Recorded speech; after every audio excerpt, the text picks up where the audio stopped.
इजलास इस वक्त जारी है। Popular struggle may be achieved only through constitutional procedure, transparent elections, public confidence, and the vote. Madam Speaker, this House affirms that any claim to represent the public must be pursued through peaceful, constitutional, and democratic means, and that no individual or group has the authority to endanger the future peace, employment, life, property, or fundamental rights of the people through violence. Madam Speaker, this House appeals to the government, the opposition, the political leadership, elected representatives, civil society, the business community, young people, and the public to unite for the state's stability, the protection of the democratic system, public safety, and the supremacy of the constitutional law. Madam Speaker, this House assures the people that their legitimate demands will not be ignored and that the doors to negotiation will open. However, no compromise shall be made over the protection of citizens, life and property, public and private property, and state institutions. This House reiterates its resolve that differences shall be resolved through negotiations, political issues through political and democratic means, legal matters through the courts, and public decisions through the vote. This House expresses its complete commitment to protecting peace, democracy, the Constitution, law, and public rights, and condemns every attempt involving armed violence, disorder, or violations of law against peace in the state, the democratic system, and public safety. Madam Speaker, nothing in this resolution shall be construed as finding of the fact or legal responsibility against any individual, group, or institution. Such matters shall be determined only. Thank you, Madam Speaker. अब इसी पे अगर जनाब तशरीफ रखें आप। Pakistan peoples party ने रियासत को बचाने के लिए, रियासत के निज़ाम को बचाने के लिए हमेशा कलीदी किरदार अदा किया, चाहे वो रियासत आज़ाद कश्मीर की बात हो या रियासत पाकिस्तान की बात हो। जुल्फ़िकार अली भुट्टो ने 1971 में टूटे हुए पाकिस्तान की भागदौड़ संभाली। मोहतरमा बेनज़ीर भुट्टो ने मिसाक जमहूरियत करके जमहूरियत की जो दाग बेल रखी और पाकिस्तान की सालमियत के लिए या पाकिस्तान की बका के लिए अपनी जान का नजराना पेश किया। मोहतरम आसिफ अली जरदारी ने पाकिस्तान खपे का नारा लगाया और मेरे चेयरमैन बिलावल भुट्टो जरदारी ने कश्मीर की जंग हार महाज पे लड़ी। और आज जब कश्मीरी सरापा एहतजाज हैं तो उन्होंने ट्रूथ एंड रिकन्सिलिएशन कमीशन के क़याम का मुतालबा करके तो आज़ाद कश्मीर के आवाम के मसाइल के हल के लिए करारदाद करने की कोशिश की है। तो मैं जो यासीन साहब आपकी करारदाद के लिए रायशुमारी के लिए मैं मेंबरान जो अरकान मौजूद हैं उनसे ये गुजारिश करती हूँ कि जो अरकान इस करारदाद के हक़ में हैं वो हाँ कहें, जो इसके मुखालिफ हैं वो ना कहें। करारदाद मंजूर की जाती है।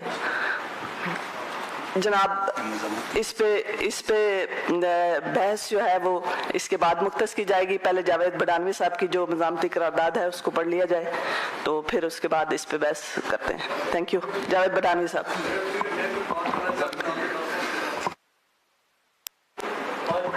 करारदादों के बाद आपको 10 मिनट दिए जाएंगे। बस मैं ये एक प्रोसीजर है, एक चैप्टर क्लोज कर लूं, उसके बाद बहस में सबसे पहले जावेद बडानवी साहब के बाद आपको सबसे पहले मैं उठाऊंगी। Thank you. मैडम स्पीकर, मरखा 27 जुलाई 2026 को इलेक्शन के दिन पोलिंग स्टेशन नंबर 113 खरान यूनिवर्सिटी डबसी में पीपल्स पार्टी के एक जाले चौधरी मुख्तार यूनुस को उम्मीदवार हल्का एल-9 कोटली टुंडक्याल जो मुस्लिम लीग नून की उम्मीदवार थे, उनकी मां पर एक मुसल्लह गिरोह ने पोलिंग स्टेशन पर अंधाधुंध फायरिंग करके शहीद कर दिया, जिसकी वजह से हल्का में शदीद कशीदगी पाई जाती है और मजीद इंसानी जानों के नुकसानात का खदशा है। आज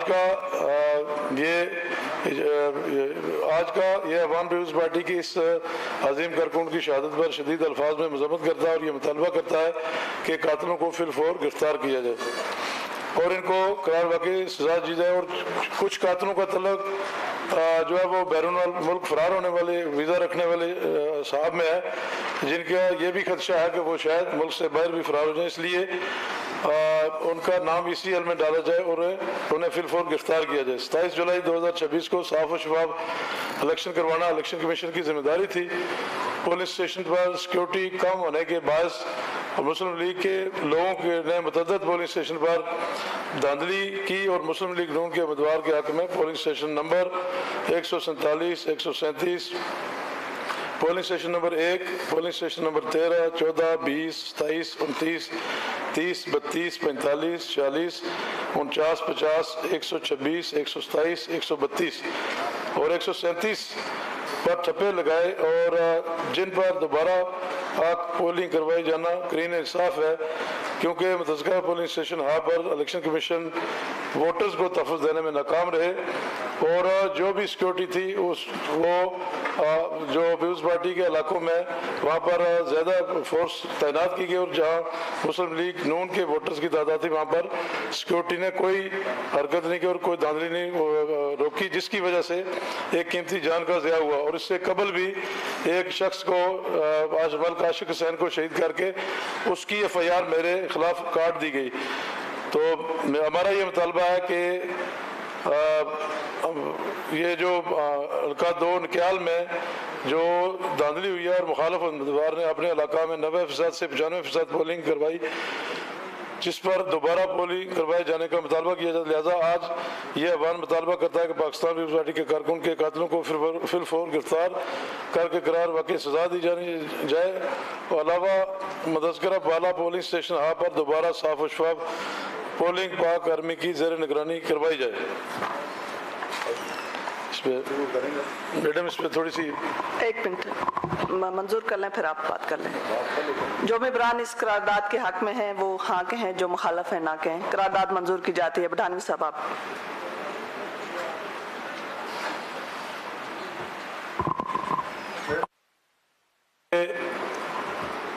चीफ इलेक्शन कमिश्नर की ये जिम्मेदारी होती है कि वो वोटर को बाहिफाजत पोलिंग स्टेशन पर जाने का माहौल, वोट पोल करने का माहौल और उसको वापस घर जाने का माहौल फराहम करे।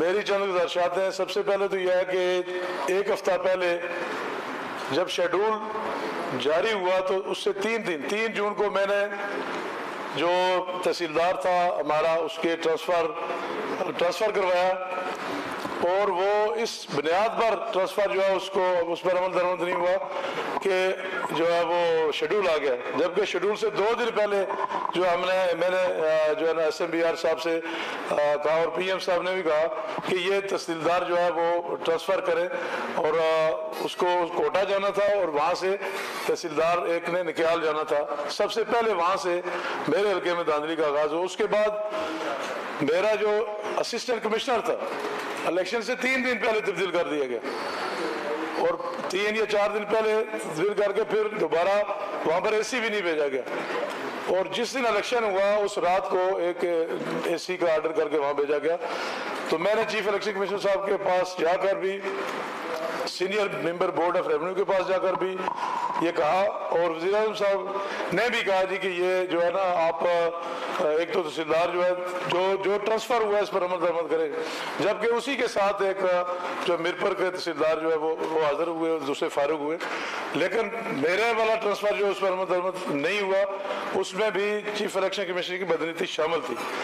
उसके बाद मैं 2016 का इलेक्शन अगर जिक्र करूँ तो वो इलेक्शन भी जो है उसमें यही चीफ इलेक्शन कमिश्नर मौजूद थे और मैंने एक बार जाके उनके ऑफिस में मैंने कहा जी कि अगर आपने 16 वाला हमारा हशर करना है तो फिर हमें पहले बता दें कि हम इलेक्शन छोड़ दें या कोई और रास्ता इख्तियार करें। इलेक्शन में अगर फेयर एंड फ्री नहीं होंगे तो हमें इलेक्शन में जाने का, इलेक्शन लड़ने का कोई फ़ायदा नहीं। और फिर जिस दिन इलेक्शन हुआ उस रात को हमारे जो पोलिंग स्टेशन थे उन पर सिक्योरिटी जो है ना वो चूँकि वो पूरा हल्का एहसास करार दिया गया था कत्ल की वजह से, लेकिन हमारे जो इलाके थे वहाँ पर फोर्सेस ज़्यादा थी, पंजाब पुलिस लगाई हुई थी और जो उनके इलाके थे वहाँ पर कोई सिक्योरिटी नहीं थी। मैंने खुद विजिट किया, मेरे साथ कुछ मेहमान भी थे हमारे मीडिया के भी, तो मैंने 4-6 पोलिंग स्टेशन जो टाउन के और उसके मलिका पोलिंग स्टेशन है वहाँ जहाँ पर भी मैं गया स्टैंपिंग हो रही थी, मैंने उस वक्त डिप्टी कमिश्नर को फ़ोन किया,